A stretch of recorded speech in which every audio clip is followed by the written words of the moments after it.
All right, welcome folks to our breakout session, Success and the Rural Solo and Small Firm Practitioner.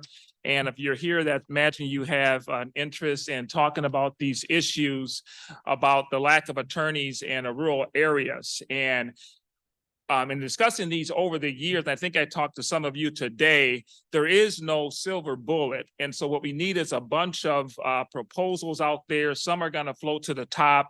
And I think when we put all these proposals together each year, we're going to nip away at that desert and get these folks in these rural communities some support. And so today we're going to talk about folks that had a connection now or in the past with urban practices, but also practice in rural areas. And if I can introduce Ted Engel, and we'll talk about more, and I think their biographies are online, but Ted and I go back quite some time. I won't give our ages away, Ted, but we met in undergrad back in the early 80s, and then we both continued on to law school.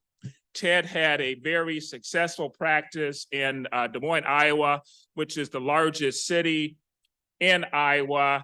And then, of course, his hometown of Corning, Iowa, you know, there were no attorneys servicing that.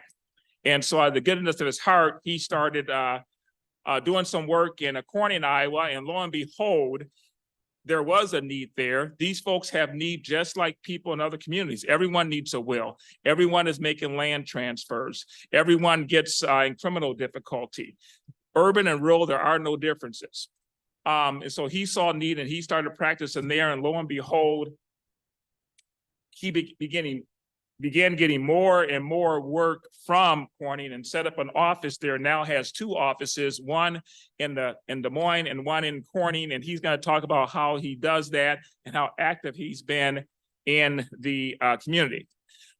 Beatrize mate Kodjo, successful attorney out of law school, worked for at least one or two mid-sized firms in the city of Des Moines, decided that she did not want to commute to Des Moines anymore and started a practice in a rural area in Pella, Iowa. About how far from Des Moines? 45 minutes to an About 45 minutes, and continues a very successful practice while in Pella, Iowa. In fact, she just was part of a lawsuit with about a $4.1 million settlement that received national attention. So with that, we'll go ahead and get started with the time we have remaining. And why don't we start with you, Ted? How did you end up with two practices? As Henry said, I graduated from law school, and it's pretty simple. I married a woman who grew up in the city of Chicago. I grew up in a small town in Southwest Iowa, and my wife said, "I'm not moving to Corning." And I said, "I'm not moving to Chicago." So long story short, I set up a practice in Des Moines. I maintained a certain degree of contact with Corning. And for 20 years, I practiced in Des Moines. And then one of the two attorneys in the town of Corning retired 11 years ago. And he called me up and he said, "Ted, why don't you come down here and take over my practice?" And I said, "Jeff, I can't do that.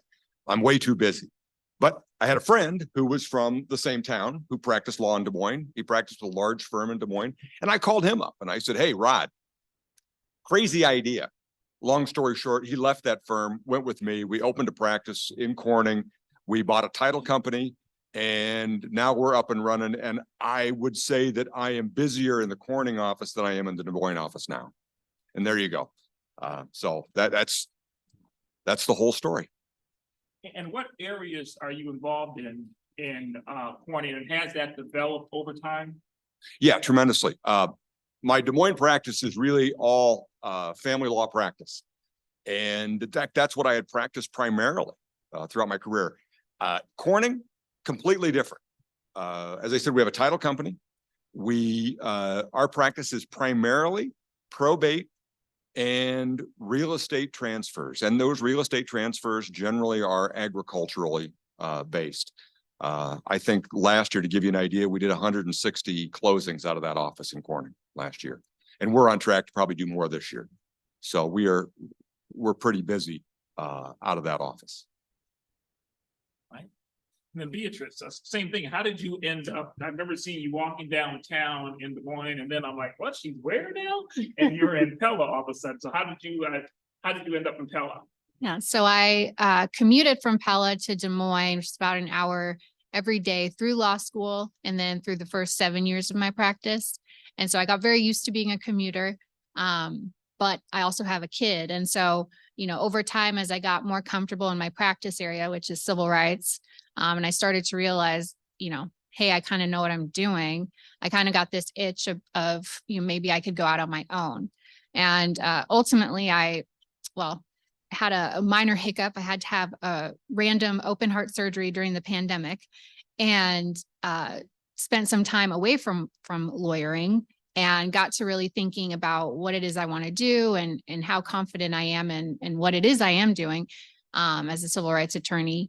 And when I got back to work from short-term disability, I got the opportunity to work on this case against the University of Iowa. And so I actually, the firm I was with at the time, wonderful firm, amazing place to be, especially when you have a sudden medical crisis. I took the opportunity to work on this case. And so in order to do that, I needed to open up my own firm. So within a span of like a month and a half, I was getting professional liability insurance. I was finding a place to rent. I was coming up with a website, all sorts of stuff. And so it all happened very quickly.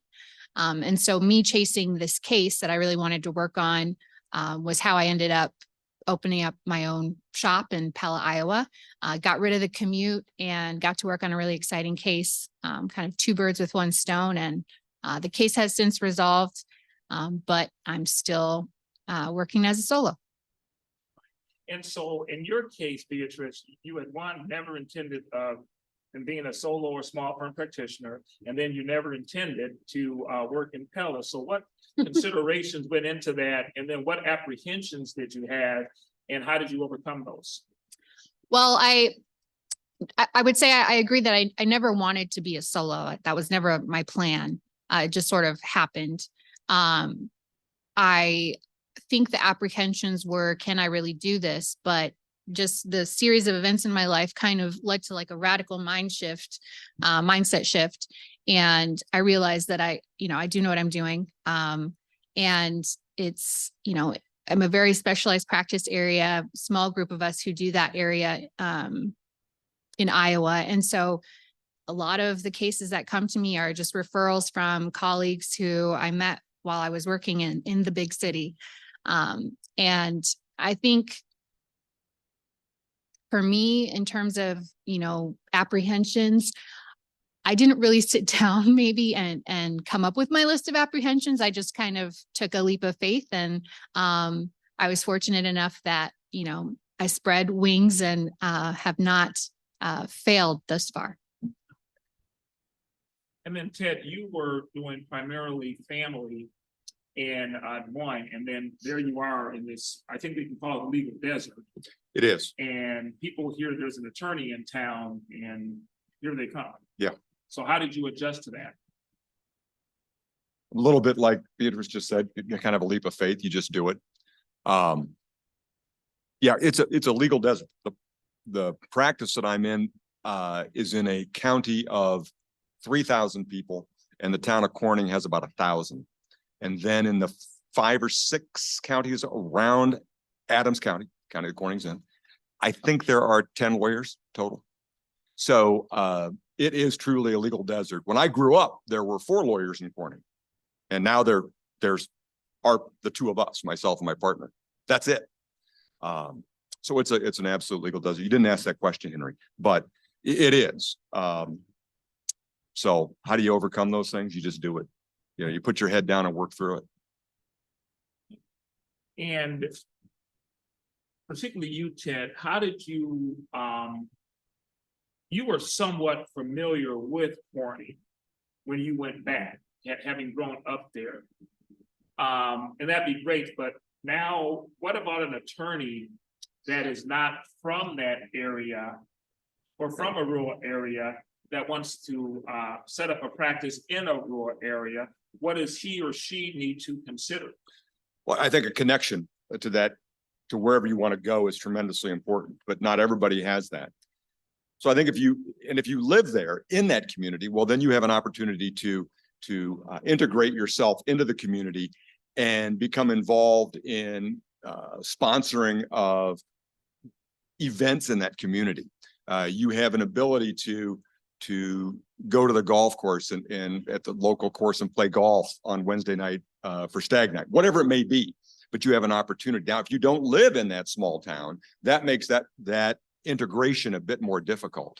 But I think that's the key, is integrating yourself into that community. And even growing up in a small that town, when I came back, it took us a couple years, I think, to get accepted back into that community again. I think they looked at my partner and I as kind of foreigners that showed back up, we lived there and then left. And we overcame that by doing everything we could to take part in activities in that community, and quite frankly, to sponsor every single request that comes through our door to sponsor. We sponsor. We just do. I mean, that's how we give back to the community for what they give to us. And how important is it that if you begin a practice in a rural community, for the success of your practice, that you do become involved in the community? I think it's if you live in the community, as I said, it's a little bit easier because you have an opportunity to go downtown and go to the local restaurant or the bakery. If you don't live there, then you have to work extra hard to do that. But how important is it? I think it's probably the most important element of success in a small rural practice is becoming involved in the community. Because is there a sense that, sure, we need legal representation, but we don't want carpetbaggers or, not to use that term, but a term to use, but they really want someone that's going to get in the community and sit on their boards and give to the Girl Scouts, give money to the local homecoming. Go ahead and explain some of that. Well, small communities can be exclusionary. Yeah. And they can be. And small communities are very tight, and you have to work your way into that community. And that's how that's how we did it. I'm not suggesting that would work for everyone, but we just did it by sponsoring, by having the local chamber coffee at our office, by doing the things that we needed to do to be active. Yeah.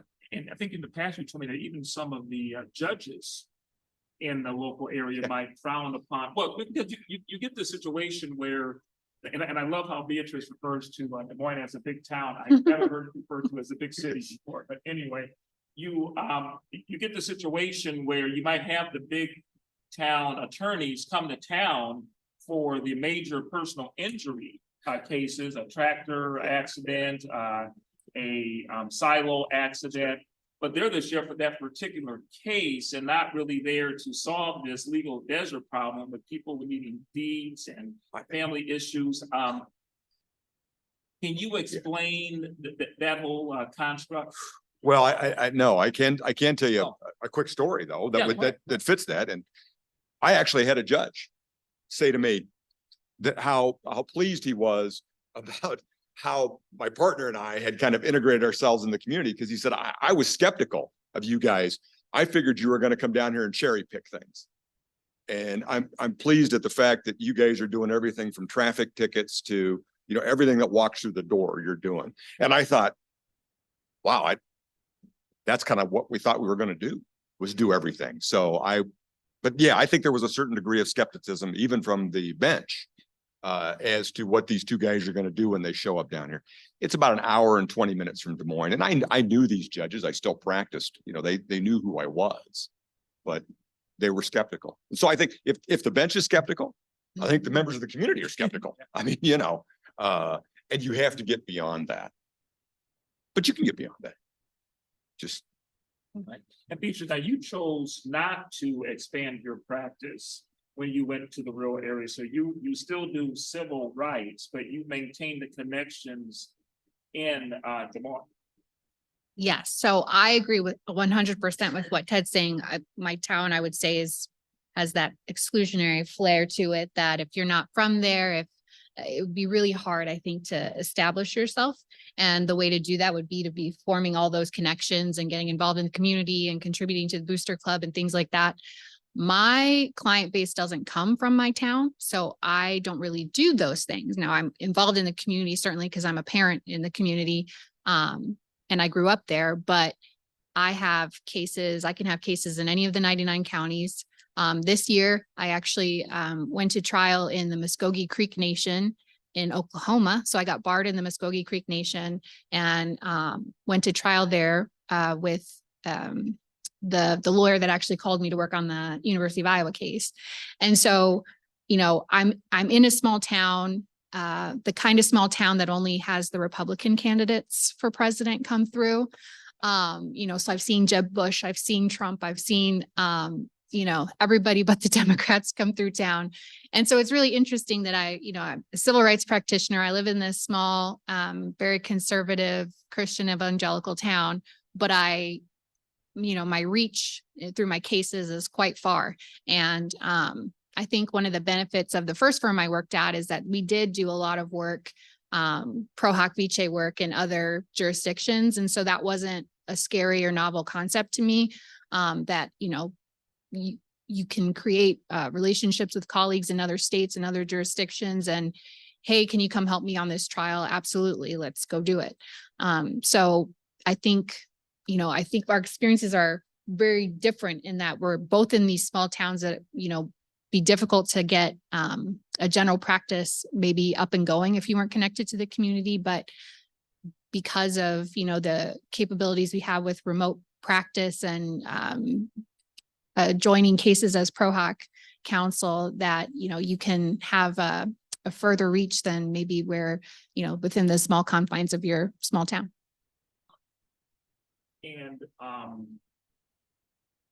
there's a misconception that there's not enough income in these small towns to make a living.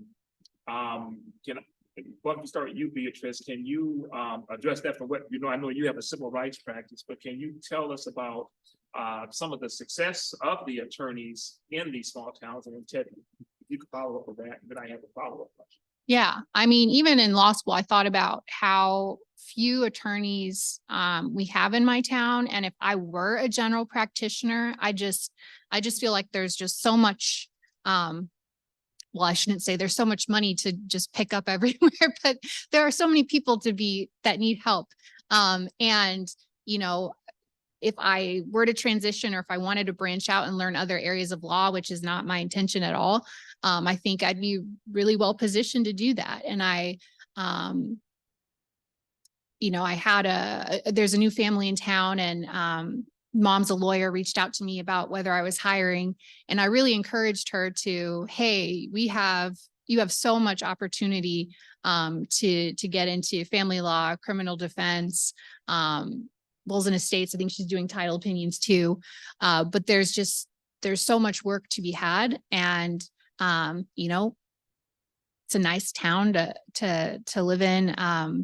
I just feel like there's a lot of opportunity there, and I'm not the one who's going to go out and necessarily get it because I'm not a general practitioner, but I would certainly encourage and help and refer all the people that come to me who want somebody. If Ted wants to open up another office in Pella, I've got extra room in my space. But there's a lot of opportunity, I would say, and it's just a matter of who wants to come and take advantage of it. Okay. So I think that when we talk about income or revenue, it's really based on how much work is there. And there's a ton of work. And I would say that you could take a new graduate in Des Moines or a new graduate in Corning, and the new graduate in Corning, if they were associated with an established, or a small town, established group of lawyers, they could probably make double of what they would make in Des Moines. And I think it's a misconception that's held by most graduates that I don't want to go to a small town because I'm never going to make any money. Well, as I said, that's based on work. And depending upon where you go and who you associate with, you will have more work than you know what to do with. I mean, real quick, we're in that office in Corning 4 days a week between the two of us. 2 days, I do 2 days, my partner does 2, and then I'm in Des Moines for 3. we're overwhelmed with work. And we can't find. Now, we've talked to the dean of law school at Drake. I've talked to other people because we can't find a young lawyer that wants to come and start working with us. Can't find one. And it's a phenomenal opportunity. And I'm speaking from a very small little spot. There are a multitude of those options throughout this country. And I think that unfortunately, I don't know what it is, whether it's the law schools not promoting that or what it is, but there's work to be done and you can have a pretty good life. You live in a small town because you understand that. Mhm. You can have a real good life. And I don't know how many people that are here live in a small town, but you can have a really, really good life. So. And the piggyback, I think, proves, and you all can talk about this development. Larger firms are sending attorneys to some of these areas in Iowa. And so there's money to be had because the larger firms are sending people. So why don't you talk about your observances of the large firms coming to rural places? Not that there's anything wrong with it. I think it's great when we're filling the need, but it's okay. Well, I'm a little more critical of the larger law firms sending someone to small towns. I truly think a lot of times those firms are cherry picking. We've had two come to Corning in the 10 years we've been there, and they've all made it about 8 months and they're gone. And it's because, in my opinion, those firms sent someone down there for a sole purpose of picking up the personal injury practice, of the work comp practice, and that's all it was. Those lawyers that came just quite frankly did not integrate themselves into the community. They didn't do the traffic ticket. They didn't help the lady that lives over on 8th Street that has an issue with her boundary line. They didn't do those things. They came for one purpose, and that was to try to make money off of to pick those cherries. And I think that's the problem. But there are you see law firms spin off, and so that's obvious. They think there's money to be made in the small town. There probably is, but I think it's a little bit like the last presenter said. You can either plant the apple or plant the seed, grow the tree, get the apples, or you can just buy 3 apples. I think they're buying 3 apples. I think if you go to the community, you do plant the seed, the tree grows, you get the apples, but you have to do that. Beatrice, what have you observed? There are a couple of the bigger Des Moines firms that have a presence in my town, and I'm not sure, the origin story of those offices and whether the lawyer was already in town and reached out to the firms. If I were a general practitioner, I might, try to reach out to those firms and see if they wanted to open an office. But again, I don't do that, so it's not advantageous to me. But I completely agree that they would have the exact same obstacles that Ted mentioned. And, I certainly think it's great that the people in my community should have access to, not just the one lawyer. There should be a choice. I think that's important. And ultimately, just like I represent people, in the furthest corners of Iowa, sometimes people in our surrounding communities are coming to these firms. I have my bookkeeper even has a lawyer in town who, helps her with one area and can refer her to, the litigation department of the Des Moines branch of the firm. And so, at the end of the day, people deserve choice. And I think having multiple firms in town is a good thing. I just, might think that certain firms will have a more difficult time really generating a solid base if they're there for the wrong reasons. And Ted, you talked about the young lawyers not going to rural areas. And later on, we could talk about the reasons for that. But let's talk about not one of the reasons, but a consideration, or we talk about a competence as we did earlier. What would you recommend a new attorney that goes to a rural area? How would you deal with that isolation if you're with a large firm, you know, you can walk down the hall. Yeah. And get some advice, where if you're in a rural area, you may have to bike 100 miles to talk to another attorney unless you can contact him or her on the phone. But Well, I think luckily with our level of communication today being so much greater, you can. But I think we all know, I think all of us that practice law recognize that every single day there's something that comes along you just don't know the answer to. And it's good to have someone else that you can bounce that off of. Now, if you went to a small town or a rural practice, you just hung out your shingle and started practicing law on your own. Well, I would suggest to be involved with whether it's whatever state or local bar association there is that would have a forum that you can type in your questions and people will answer them for you. Because I'm every single day there's something that comes up that I don't know the answer to. But luckily I've been doing this long enough that I've got 25 different lawyers that I can call and ask questions of, let alone my partner who's much smarter than I am. So, he's good. So. Beatrice, same question. I think networking is incredibly important.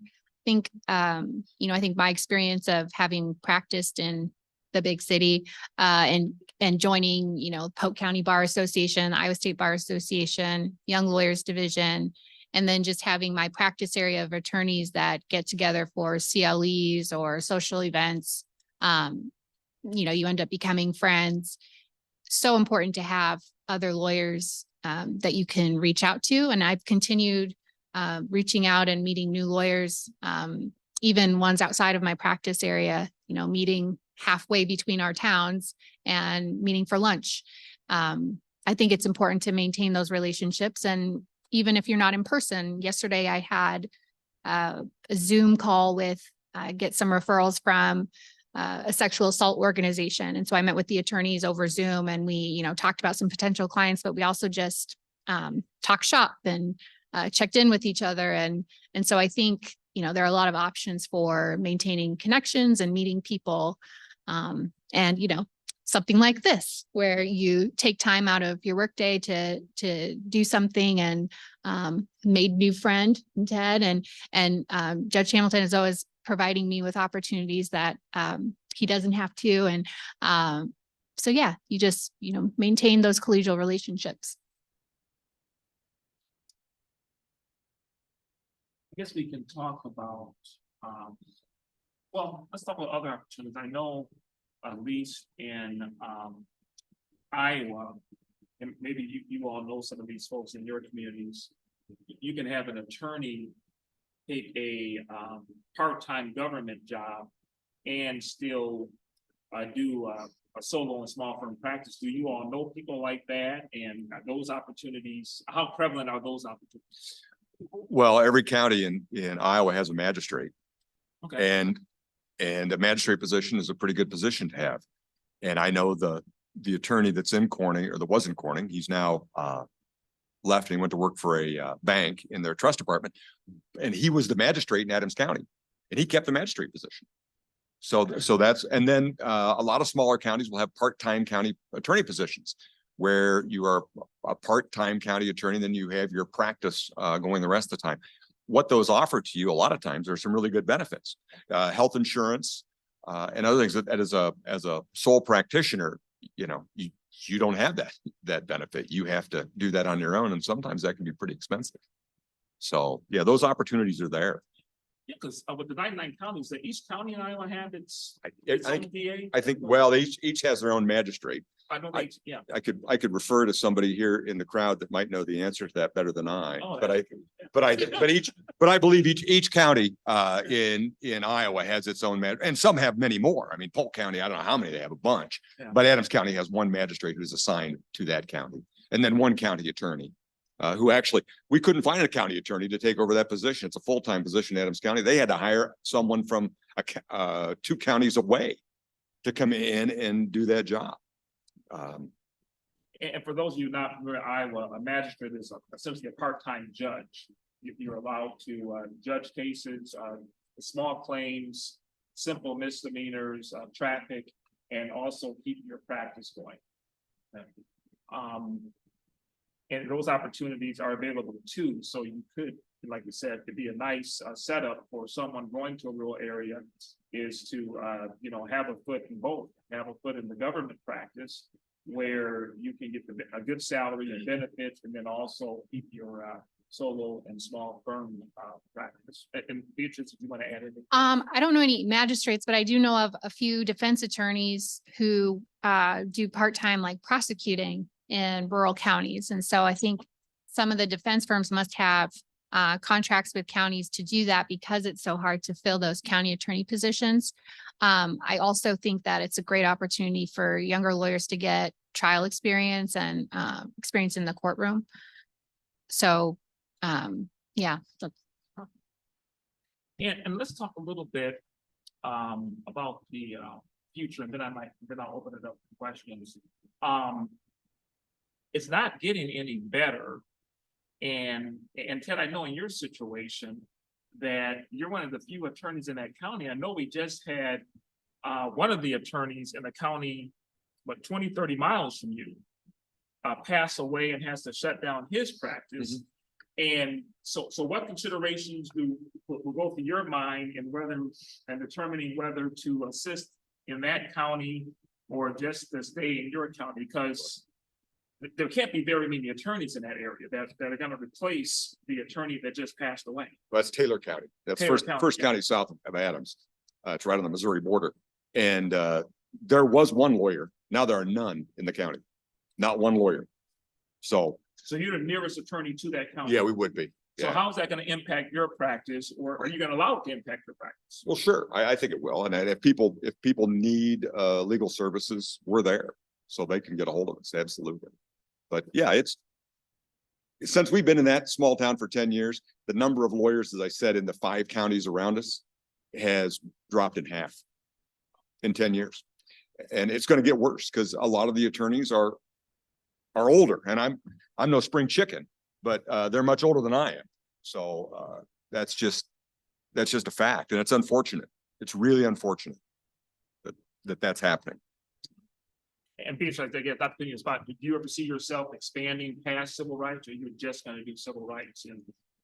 Civil rights is working out for me. So I have no immediate plans to change. I love learning new things and co-counseling with other lawyers. So, would I ever say I would never learn something new? No. I also think Ted and I were talking about taking on pro bono cases, and I think there's a huge need for kind of those general practice areas. And so I'm not as able to help as maybe I should. And so maybe that's something I need to look at too, just for purposes of volunteering as an attorney. But yeah, no immediate plans to change my practice area. And we do have, just to take up the situation now, we do have Judge McGee here from Iowa. He's retired, but he still does cases. And Judge McGee, you have to travel to like 20 different counties when you do your circuit because of these legal deserts.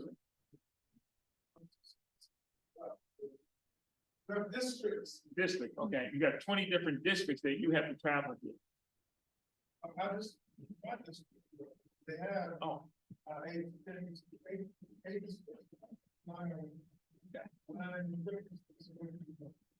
the counties. Before I carry on, any other questions for anyone in the audience? All right, we'll right here.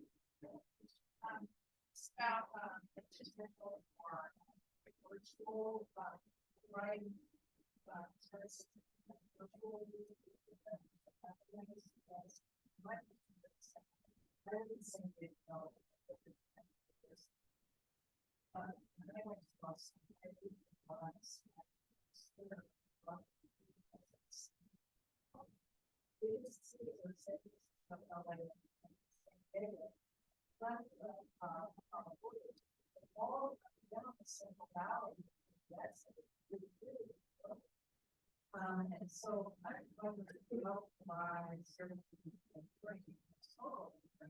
over in the direct drive and bring in 2 hours before I can find some It's wondering how it started as and starting out with the brand. I mean, I think there's just, I don't know anything about California, but I mean, Zoom is amazing. You can connect with people. I did Zoom from Spain. I was in Spain this summer and I was still working. I think that's a great idea. There are a lot of what you could look into are places that are offering like co-working spaces where, like you said, you drive out, maybe even the public library, as long as there's, you know, you can protect confidentiality and there's maybe some soundproofing. But I think that's a fantastic idea because, you know, people like the in-person connection. Some people insist on, you know, I tend to insist on remote meetings and a lot of phone calls, but some people really push to meet in person. And so I think if you're willing to drive through that valley and set up, you know, maybe you have contract certain spaces, office spaces, or even reaching out to other lawyers who might have, you know, conference room availability. I think there's a huge market for that, certainly in Iowa. And apparently in California as well.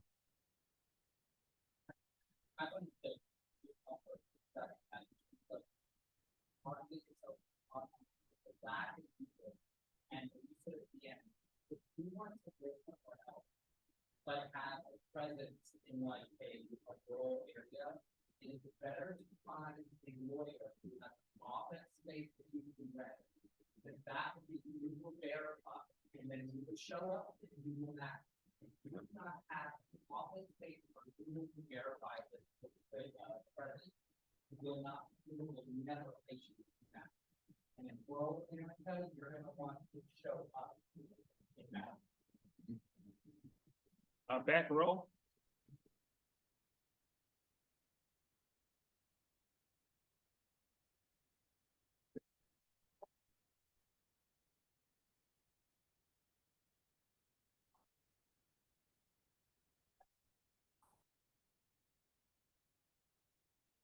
I'm not aware of that. No, and that's a phenomenal idea, you know. And I didn't hear the question you talking about, like loan repayment assistance. Yeah. Iowa has a program. It's been around for a few years, but the issue there, you have to look at, you know, the actual student loan debt in comparison with the loan repayment. And it's, the numbers have to be increased for it to be more effective. Yeah, two questions. Is there a difference between a native attorney home to practice as opposed to someone from another state coming into coming into practice small? Or is there a difference between a native? I'm from Corning, Iowa. I'm attorney in Corning, Iowa practice. I am not from Corning, Iowa, but I'm coming to Corning, Iowa practice. Is there a difference? I think there is. Absolutely. I think the lag time for acceptance probably is greater for the non-native. And by lag time, I mean the time period from when you show up to when you're accepted. I think it's probably greater in a small town. But then again, I still, you know, I guess sometimes I'm kind of the eternal optimist. I would say I would not allow that to dissuade someone. I think if you go and once again, you integrate yourself and you really want to become part of that community, you can overcome that. You really can. But yeah, I think there's a difference. I would agree with that. I think another factor, I mean, for me, if I were coming into my own town to work as a general practitioner, I think I would face different barriers than if an outsider who happened to be a white male would come in. Just because I'm a woman of color and I practice in civil rights, which makes me like a pariah.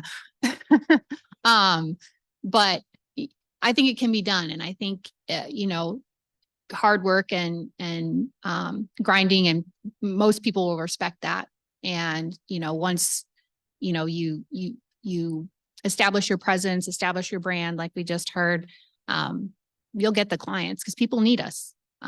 That's, you know, we've established that AI can't replace us, no chat GPT. So people need us. You're right, Beatrice. The need is there. Yeah, the need is there. And Mel, I think it goes back also to something that Dr. Haynes and Dean Glessner Fines talked about when they talked about the 6 C's. And one of those C's was being collaborative. You know, I don't think you can just wake up one day and say, oh, I'm going to go to Corning, Iowa and take the personal injury cases. You know, if you're investigating a community, and I know I'm just throwing this out there, you're investigating the community and you want to set up shop.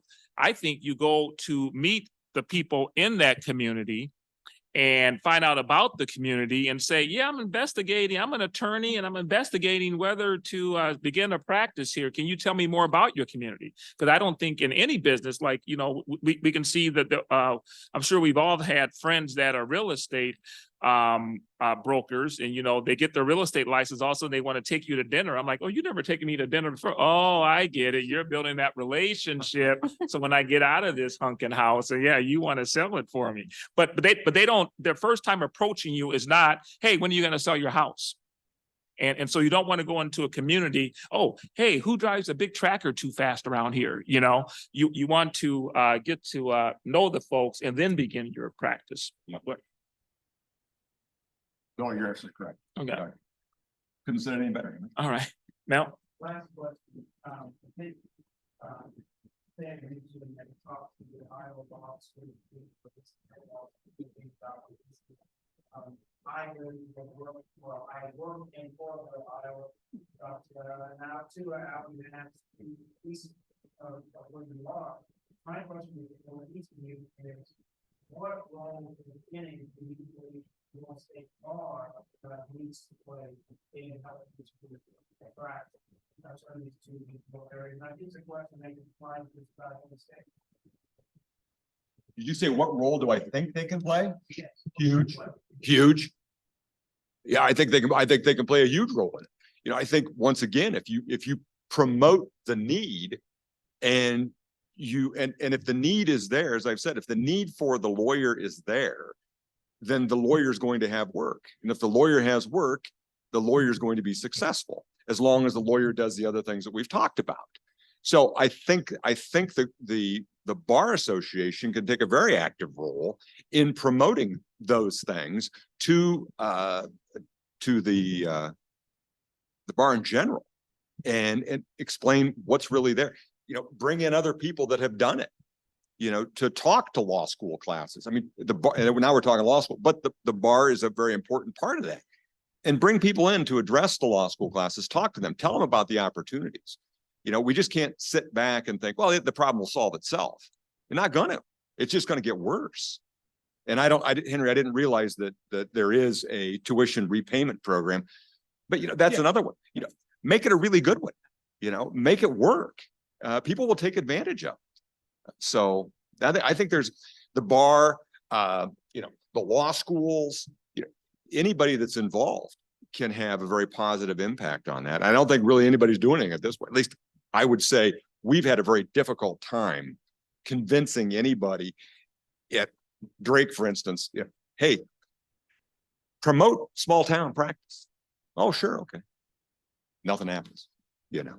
So yes, that's the 25-cent answer to your 5-cent question. Can the bar? Yeah, the bar can, absolutely. I think there's probably a million ideas that a group of people could come up with that would address that issue. Yeah, and to get back to the question about the grants, yeah, I think Iowa and some other states offer grants for lawyers to go to rural areas, but nothing at all like the grants that they offer people in the medical profession. Whereas they may offer, you know, an attorney $5,000 to relocate, well, not even to relocate, practice in a rural area. They'll offer a doctor's, you know, a limit of a couple $100,000, not to even live in the area, just to service the area. I think the bar does play a role. And I think, I mean, in Iowa, we have got a great bar association, and I've recognized that they are, you know, constantly brainstorming and coming up with ideas and trying to advertise that to people. I think it's important, though, to notice that there are generational shifts in what people want to do. So my youngest sister is 11 years younger than me, and her dream was to not be in rural Iowa. She wanted to be in the city, and she made it happen. Like, I didn't believe she was going to make it happen, but she did. She's working remotely for a company that the CEO lives in California, and she lives in Brooklyn right now, and she works remotely. And I just think the future is going to shift more towards finding those creative solutions to fill those gaps, because at the end of the day, I mean, I never wanted to stay in my hometown of 10,000, white Dutch people. But here I am. And I don't really think of myself as a rural practitioner, but I guess I am. And so I think we just need to shift the way that we approach these deserts, because it is going to be really hard to convince that what is it, Gen X, Gen Z, I don't know which one we're on now, but it's going to be hard to get them to want to maybe move back to their hometown, or take advantage even of those tuition opportunities, because they're all sorts of wild and crazy and different. And I think that's a result of the pandemic and just shifts in what we want out of life, and people not being afraid to take those opportunities. But I'm more interested to see what people do with, even my office. I have a lot of space, and because I'm in a small town, my rent is pretty cheap. But if there are practitioners in Coralville or Corning who want to maybe use my office space, like, I'm open to that. Let's talk about it, and you can have my address. And I've got a very nice copier and a conference room and a little fridge with some drinks. So, I think I'm more interested to see what the future entails for how we shift that practice of law, and address those deficiencies that we have in our rural communities. Anyone else? Okay, we'll soon come to a close. Now, this, like I said in the beginning, there's not going to be one answer to solving the crisis in the rural areas. This is just one, and the one we presented today was attorneys that are in urban areas, splitting their time in the rural communities, or even just setting up and going back to the rural communities. That's only one solution. There's many others, and it's probably going to take a combination of a lot of solutions, such as loan forgiveness programs. We also talked about the opportunities for government positions along with your solo and small firm practice in a rural area. And it may take a combination of all those types of efforts. But in the time we have remaining, can you give some sort of closing comments, and we'll wrap it up. The only thing I could say is that the practice in a rural community is, at least in my experience, and not only in Corning, but throughout the 5th district, is an easier practice, in the sense that I say this, it's a lot like it was when I started practicing 30 years ago. We still resolve a lot of things with a handshake. We don't follow up a lot with emails but this is a follow-up to our phone conversation. We agreed to the following. Yeah, we do. We don't do that. And so it's a much easier practice. It's a more, there's a greater collegiatry. The relationship with the bench is better, in the sense that you have the ability to develop a relationship with the judge who comes to the local courthouse once a week, and you can go up and sit down in chambers and talk to them. It's very similar to what it was when I started practice, and that's all changed in Des Moines. It's no longer that way. It's still that way in the rural communities. You can still have a really rewarding life as a lawyer in a rural community, and not kind of feel like so much of a cog in a wheel. So there you go. Beatrize? I think I hated law school, and I think that, in law school, we're very much taught to think inside the box. And what I've come to learn over my years of practicing for people and now for myself is that we have so much power and privilege as attorneys to really do what we want. And so I would encourage everybody to, you can be the master of your own destiny, and I went from feeling overworked and underpaid to now, working less and making more. And so if you can dream it, you can do it. That's a perfect ending. I can't top that. Let's get